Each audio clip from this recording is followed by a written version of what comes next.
What if I told you the way you drink water could determine whether you live to see 100 or struggle at 70? Most people chug it down when they're thirsty, sip it with meals, or gulp cold bottles after workouts. Turns out, all of that might be working against you. A Japanese doctor spent decades studying why some patients thrived into their 90s while others declined rapidly. And what he discovered wasn't about expensive supplements or complicated routines. It was about something you do multiple times every day without thinking. Your body right now is either protecting itself or slowly wearing down based on how you hydrate. Every glass of water you drink sends a signal to thousands of cellular processes. Get the timing wrong, the temperature wrong, or the quantity wrong, and you're forcing your organs to compensate.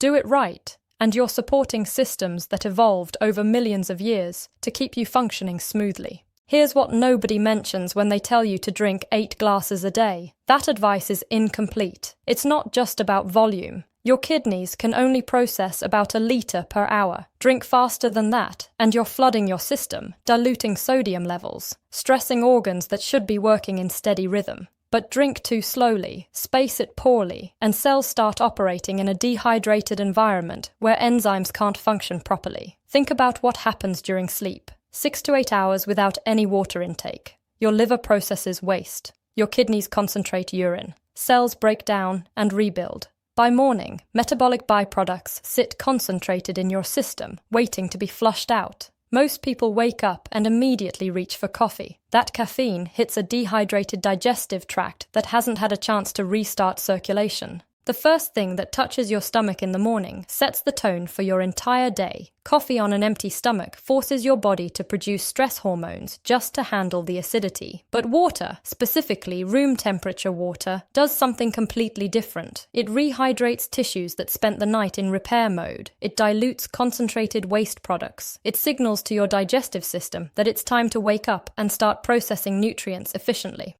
1 to 2 glasses before anything else enters your mouth. Not ice cold, which shocks the stomach and constricts blood vessels. Not hot enough to require cooling down. Just room temperature fluid that your body can absorb immediately without having to adjust its temperature first. This single habit activates enzyme systems that have been dormant overnight. Enzymes are microscopic workers that handle every function in your body. They break down food, repair damaged cells, neutralize toxins, and keep organs communicating with each other. When enzymes have the fluid environment they need, they work efficiently. When they're operating in a dehydrated space, they slow down. Functions that should happen smoothly start requiring extra energy, extra time, extra stress on surrounding systems. Most people never connect how they feel at 3 p.m. with how they drank water at 9 a.m. That afternoon, fatigue isn't always about sleep quality or lunch choices. Sometimes it's because your cells have been working in suboptimal conditions all day, struggling to maintain enzyme activity without consistent hydration supporting them. Spacing matters more than you'd think. Your body doesn't have a storage tank for excess water. Drink 1 liter in 10 minutes and your kidneys immediately start dumping the surplus. You'll urinate frequently, lose minerals in the process, and end up just as dehydrated an hour later. But spread that same liter across 2 hours, sipping steadily, and cells can actually absorb what they need. Circulation improves. Waste removal happens continuously. Enzyme function stays consistent. This isn't about carrying a gallon jug everywhere or setting phone alarms every 30 minutes. It's about awareness, understanding that the timing of hydration matters as much as the amount. Your body operates on rhythms. Give it water in a rhythm that matches its natural processes, and everything functions more smoothly. Then there's meals. You sit down to eat and automatically reach for water. Seems logical. Food is dry. Water helps it go down. But here's what's actually happening.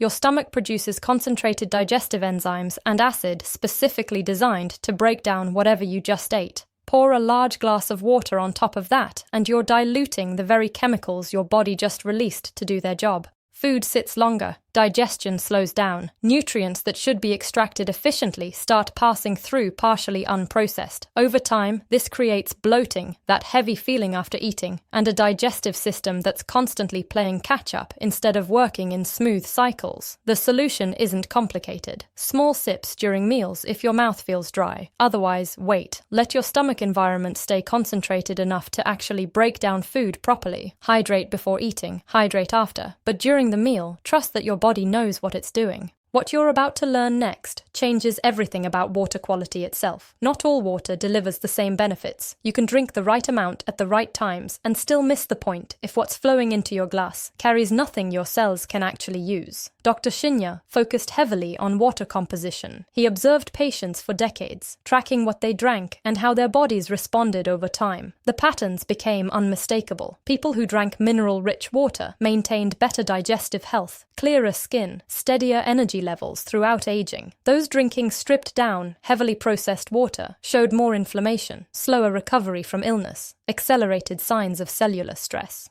Pure doesn't mean empty. When water gets processed through multiple filtration systems, reverse osmosis, distillation, it becomes chemically clean but nutritionally void. Your body needs minerals. Magnesium supports hundreds of enzymatic reactions. Calcium maintains cellular communication. These aren't luxury additions. They're fundamental to how your internal systems operate. Think about natural spring water emerging from rock formations. As it moves through layers of stone, it picks up trace minerals that make it slightly alkaline, creates a composition your body recognizes and absorbs efficiently.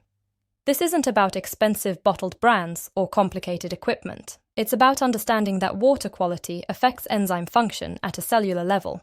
Some people add a pinch of baking soda to their morning glass. Others use mineral drops. The goal isn't achieving some perfect pH number. It's providing an internal environment where enzymes can work without fighting against acidic conditions created by stress, processed foods, environmental toxins constantly entering your system. Temperature matters more than most realize. Ice water feels refreshing, especially on hot days. But that cold shock constricts blood vessels in your stomach lining. Digestive enzymes slow down. Your body has to spend energy warming the liquid before it can be absorbed properly. All that effort for something that should support your system, not create extra work for it. Room temperature water moves through your digestive tract smoothly. No temperature adjustment required. No energy wasted. Enzymes can interact with it immediately. In Japan, people rarely drink ice-cold beverages. Tea gets served warm. Water stays at room temperature. This isn't cultural preference without reason. It's practical wisdom accumulated through generations of observing what actually helps bodies function well over decades. You're probably wondering about coffee. Morning coffee is non-negotiable for millions of people. Here's what Dr. Shinya observed. Coffee on an empty stomach creates acidity that stresses your digestive lining. But if you drink 1 to 2 glasses of room temperature water first, then wait 20 minutes before coffee, your stomach has time to activate its protective mechanisms. The coffee still delivers its caffeine, still provides that morning ritual, but your digestive system handles it without the harsh edge. The same principle applies to alcohol. Drinking water before, during, and after alcohol consumption doesn't just prevent hangovers. It gives your liver the fluid environment it needs to process toxins efficiently. Enzymes responsible for breaking down alcohol work better when surrounded by adequate hydration.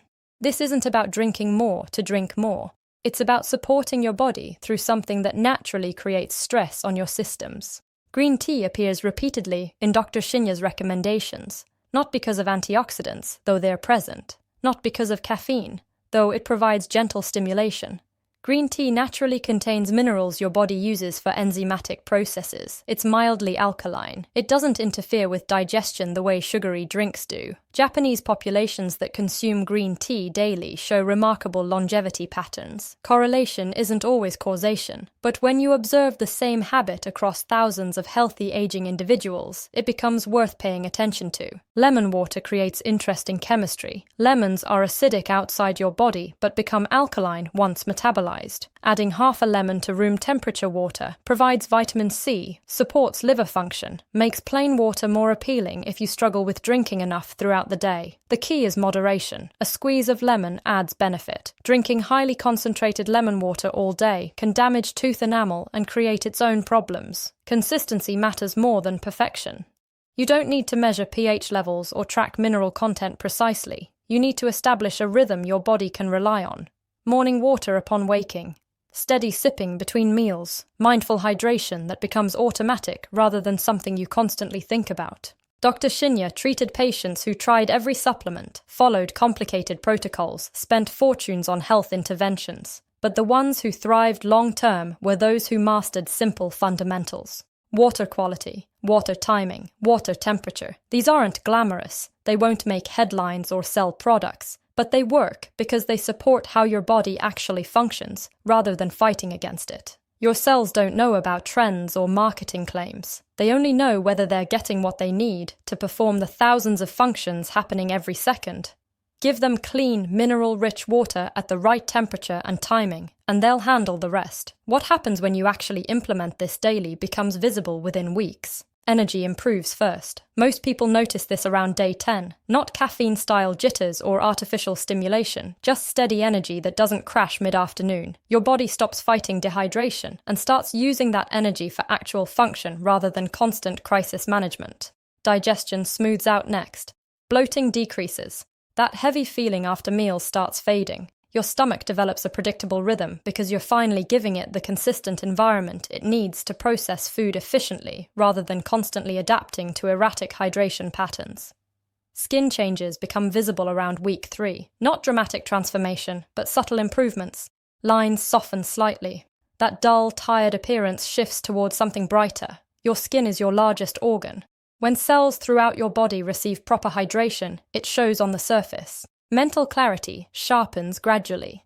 Brain fog that you'd accepted as normal aging starts lifting. You realize you've been functioning in a slightly clouded state for years. Proper hydration allows neurotransmitters to fire efficiently. Thoughts connect faster. Memory retrieval improves. This isn't miraculous. It's simply your brain operating with adequate fluid rather than compensating for chronic low-level dehydration. Sleep quality deepens around week 4. You're still waking at your usual time, but the sleep itself becomes more restorative. Your body uses nighttime for actual repair rather than playing catch-up on basic hydration needs. Morning stiffness decreases. You wake feeling genuinely rested instead of just conscious. These changes compound over months. Small improvements stack into noticeable differences. You're not turning back time or reversing decades of habits overnight. You're giving your body the basic support it needs to function as designed. The results reflect that support. Dr. Shinya observed thousands of patients over decades. The ones who embraced these hydration principles showed remarkable patterns. Their digestive systems aged slower. Their energy remained stable. Their overall health trajectory differed significantly from those who ignored these fundamentals. This wasn't coincidence. It was cause and effect playing out across years of consistent daily choices. Japanese longevity statistics aren't just genetic luck. They reflect accumulated wisdom about supporting the body through simple, sustainable habits. Hydration sits at the foundation. Everything else builds from there. You don't need expensive equipment.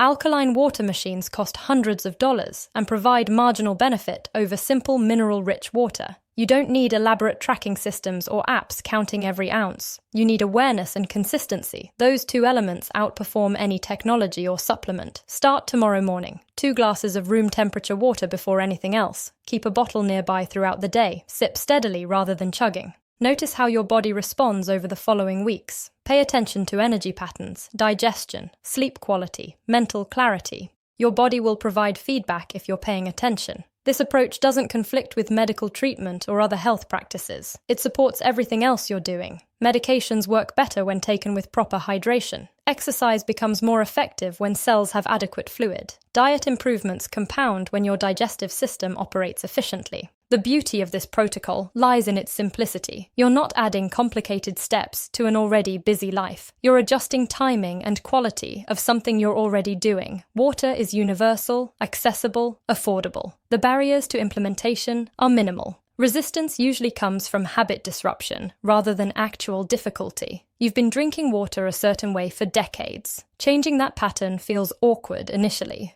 Your body might respond strangely for the first few days as it adjusts to consistent hydration.